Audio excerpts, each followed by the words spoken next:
you know what? I'll just say this. The grocery store gonna get mad at me if I complain about the carts not being returned. Wait, what?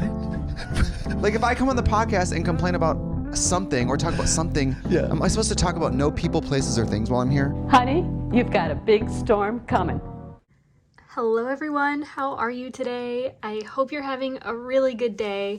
If you're new here, my name's Taylor. I come to you from Baltimore City, Maryland, and you are joining me in my bed because it is one of those days. I did post to Instagram a little more than I'm going to dive into here, but I haven't been online the last few weekends, because I did travel to Florida 2 weekends in a row to see my dad in the ICU. He is now no longer with us. We did take him off the ventilator, and he is now, I think, incinerated somewhere. And I've been knitting. Well, I've been doing nothing. I've been decompressing. I've been scrolling on my phone. I've been trying to watch football. I have no attention span for football. But it's the weekend again. I took last weekend off to just catch up on laundry, decompress, be a human, and now I'm a knitting human again. I'm knitting again. These are the two projects that I packed with me. The back panel of my Ridgie's cardigan, and I've already split for the front and back of my Velocore. I've talked about these projects in the past. Since I got home, I didn't really want to work on those. I haven't been wanting to do anything. And so I've been taking it easy, and I've just been doing what I want to do, which is mostly just keeping up on the daily things. But I decided today, on a Saturday, that I would pull out all of my projects, work a row on each of them, and then just get back into the groove. And part of that is posting to YouTube, because that is something I very much love to do on a weekly basis. I just gotten back into weekly videos. Anyway, things have been going on with my dad for a while. He's been in and out of different hospitals and such. So it's been a very long few months. If you've been watching my channel for a while, you know it's been a really long year. It was just over a year ago now that Brian broke his intertrochanter, just like attaches to your femur. So it's just been a long, hard year. So I'm planning a trip to Rhinebeck, New York. I'm going to go to the Rhinebeck Sheep and Wool Festival in upstate New York, and I hope I might see you there. If you're going, please let me know in a comment below. If you see me at the festival, give me a hug if you're a hugger. If you're not, I get that too. I haven't always been a hugger. So, but if you want to meet up and say hello, I would love to see you. And if you have any questions about Rhinebeck, if you're not able to go, and you want to see things from Rhinebeck, like if you want me to create content around it, I will try. I have a really hard time pulling myself out of the moment and thinking to create footage. But if there's like a booth you want to see, or if there's a vendor you wish you could like look in on, let me know in a comment below, or let us all know, what you're interested in seeing if you're going there, because this community is so wonderful, and I think that we all are at our best when we are sharing and offering ourselves up to one another. So I'd love to know what you're excited to see at Rhinebeck, or if you're not going, what you wish you could see. I will be in the Wool Barn as soon as the festival opens. I will be in the Wool Barn. I will be shopping fleeces. I might bring home a lamb's wool if I can find one. If I can find a good quality, well-priced lamb's wool, I might buy it. That all depends. I'm trying not to get too invested in the idea, but I will be shopping for fabulous fleeces, and I will be pushing them off onto you all. If you want to buy a fleece and you don't know how, find me. I will help you. I will find you a fleece. It's my favorite thing to do. I love shopping for fleeces. I love sorting through fleeces. I love processing fleeces. I just love raw wool and raw wool processing and raw wool spinning. That might be something I talk more about next week in the video leading up to Rhinebeck, should I be able to make one. I hope hope that I will. But if there's anything you want me to review or mention or talk about in a video leading up to Rhinebeck, let me know in a comment below. I will try. And I really hope I get to see you there if you do attend. And if you're not, then I hope the FOMO is not too strong. I hope that you find some joy, some happy little travel in your own life. But that's that. I did not make much progress on any of my projects. In fact, I did only crochet a fair amount this morning. So I made my second square. It's a chief square and it's rather adorable. I also have my first square, which is a little bit more like on brand, you know. Chiefs it's a little loud, but my granny square scrappy project, it's gonna be muted, but it's also gonna be bright. It's gonna be a fun combination of very retro vibes. So I'm really into that. Brian made me this blocking board out of a piece of scrap wood. I said I need it to be 5 inches square. And of course I communicated that wrong and they were like not right. So I was like, oops, I meant diagonal. So 5 inches diagonally. So this has been really helpful to get my squares to be like perfectly square. You just, you know, tuck it on.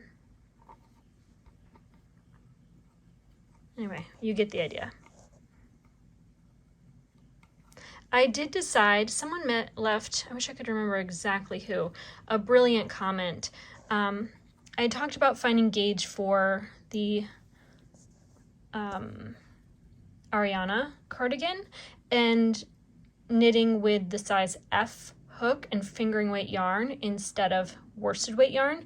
I added an extra row and they explained that I need to account for the difference in gauge for the row that connects all the squares. It will be a little smaller than anticipated if I don't account for that, and they're absolutely right, and I'm so glad they mentioned it.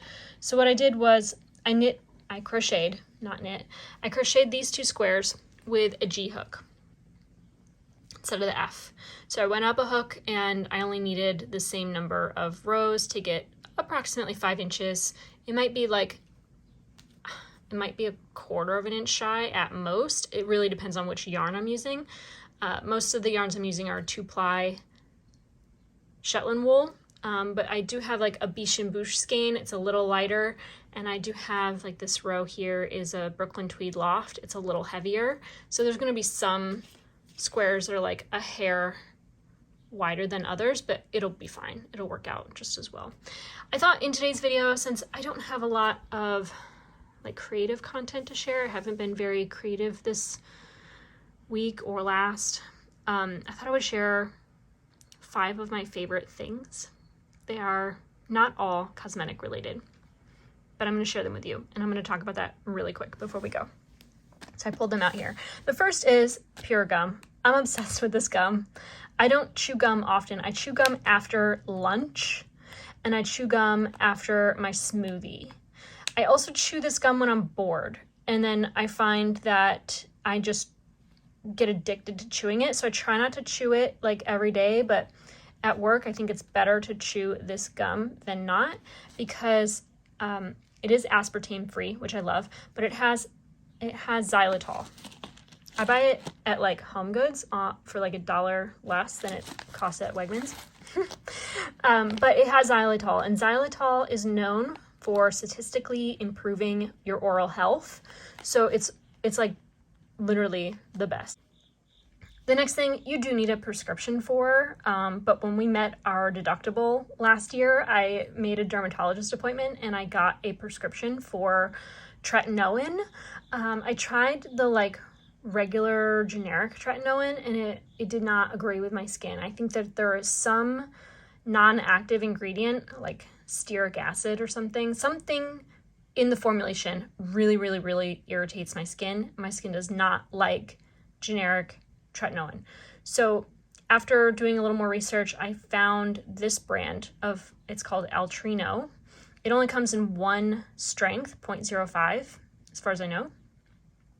But this is amazing. This has transformed my skin. It took several months to acclimate, but this is way more gentle than the generic sort of brand of tretinoin, and I really love this stuff. If it's not inconvenient for you to get a prescription for tretinoin, I think that it is a game changer for my complexion.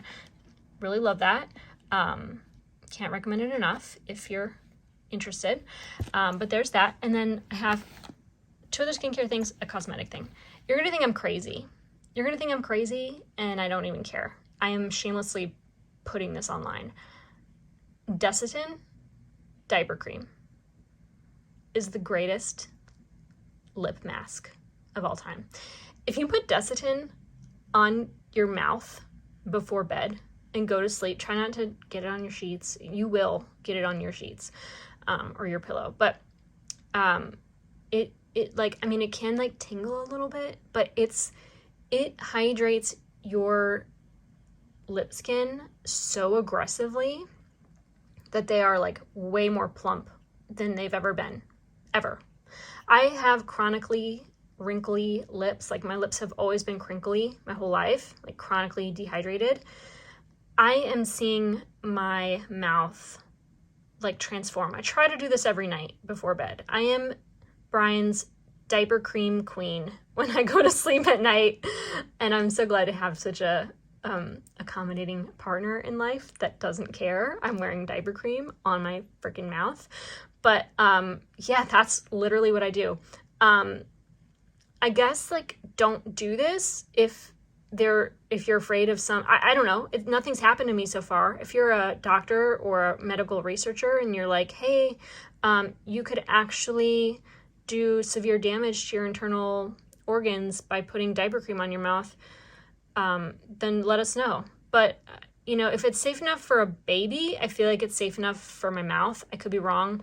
Don't do what I do, which is to put Desitin on your lips at night, because you might have the best looking lips you've ever had. And this costs like $6, like 4 ounces for $6. All of those lip masks do nothing compared to this. It is the best. And then one more drugstore like favorite, because these are kind of like drugstore favorite. This is a game changer. If you have acne and like, I'm talking inflamed, infected pores type of acne, like cystic acne, not blackheads or like closed comedones, but like a pimple. If you have a pimple, this is you can hardly see it, but it's a benzoyl peroxide cream. It's a very small amount. I think this was $12 or $12.99. Comes in this like little tube, this little like foamy applicator thing. I don't touch it to my face. I just put it on my finger and then rub it in. It's like a spot treatment. But if I ever have a breakout, I will apply this on my zit and the surrounding area, and it is so gentle. It is not like so many other benzoyl peroxide creams that are like very harsh, very drying, too intense. This has, I think, a really good supportive cast of active and non-active ingredients. I find it very, very, very good, especially for the price. And you can find this at Ulta. I think I got this at Wegmans. And the last thing, which is maybe not for everybody, this is a brow gel. Do you see the color? It's like craft glue. It's from the brand Unleashia. I bought this on YesStyle, and this is a really good brow gel.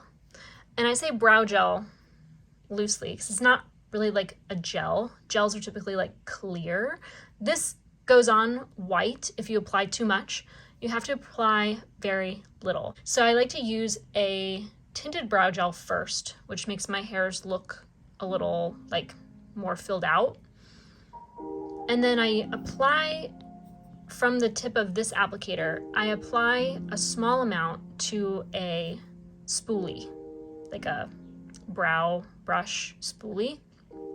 And I use that to brush this into my brows to hold them in place, and it really does hold them in place all day. It also has this like little tool, so you can like brush your brows So you can apply a little bit with the applicator if you wanted to, and then kind of comb it through and brush some of it out to get rid of the excess. You just don't want to apply too much of this. Otherwise it'll get kind of like goopy and any powder might stick to it. So you want to be very conservative in application, but this is so affordable. The amount you get is way more than any other product on the market, and I really like it. I bought it on YesStyle. I do have a code with YesStyle. If you ever place an order on YesStyle, find a coupon code that's current that'll get you like 8 to 15% off. But in addition to that code, you can use my code, which I will put on the screen, and that'll give you like an extra 2% off. And so I think that I earn 1 or 2% of that discount by referring you to the website. So I would check this out if you're in the market for new brow gel. YesStyle is where I get all of my sunscreen, which you definitely need to wear. If you are using tretinoin, you need a sunscreen. And those are my 5 favorite things. So I might share 5 favorite things in my upcoming videos. If you enjoyed this segment, if you don't, I'm sorry. You can't win them all. But if you enjoyed my 5 favorite things, I will continue to do that, and you'll let me know if you enjoyed it so that I know to continue. Otherwise, I might forget, might not. But that's that. Have you ever tried Desitin on your lips? Are you planning on trying Desitin on your lips? Let me know in a comment below. If you're a mom, don't use your infant's diaper cream. I don't want you transferring cooties to your mouth, please. Like, buy your own diaper cream for your face, okay? You can also use this as an eye cream at night. You could put this on your whole face if you wanted to. And that's it for this week's episode of the Thread to Mind podcast. I want to thank you so much for watching. If you want to find me on social media, my name is Taylor E. Owen on Ravelry and Instagram. You can find me over on TikTok as Taylor Knits. I want to thank you so much for being here. I hope you have a wonderful day, a wonderful week, and that you take care.